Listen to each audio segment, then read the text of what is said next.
প্রার্থনা কোচিং সেন্টারে তোমাদের সকলকে স্বাগতম জানাই। চলে আসলাম ছোট্ট একটা ক্লিপ নিয়ে। আজকে আমার আলোচ্য বিষয় হচ্ছে ম্যানর প্রথার বৈশিষ্ট্য। তো সামন্ততন্ত্রে উৎপাদন ব্যবস্থার প্রধান ভিত্তি ছিল কিন্তু এই ম্যানর। ম্যানরের বৈশিষ্ট্যের ক্ষেত্রে সবথেকে গুরুত্বপূর্ণ হচ্ছে ম্যানর গড়ে উঠত একটি গ্রামের সমস্ত জমিকে কেন্দ্র করে, আর এই সমস্ত জমির আইনগত দিক থেকে রাজাই ছিল মালিক। কিন্তু ম্যানর প্রভুরা শাসকদের কাছ থেকে ফিপের দ্বারা এই সমস্ত জমির অধিকার ভোগ করত।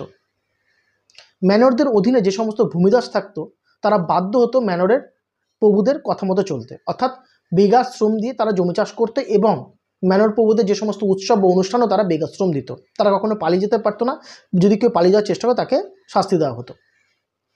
এছাড়াও ম্যানরগুলি সীমানা নির্ধারণ করা হতো কৃত্রিম বেড়া দিয়ে।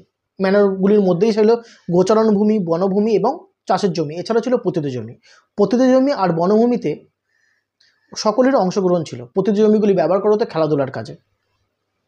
ম্যানরগুলিতে আর প্রতিটি ম্যানরই ছিল কিন্তু স্বনির্ভর, অর্থাৎ ম্যানরের অধিবাসীরা তারা নিজেদের দ্রব্যাদি নিজেরাই উৎপাদন করতে পারত। ম্যানর সম্পর্কে আরও জানতে গেলে বা এর বৈশিষ্ট্য আরও জানতে গেলে অবশ্যই আমরা ভিডিওটা দেখা হচ্ছে নতুন একটা ভিডিও নিয়ে। ভালো থেকো, ধন্যবাদ।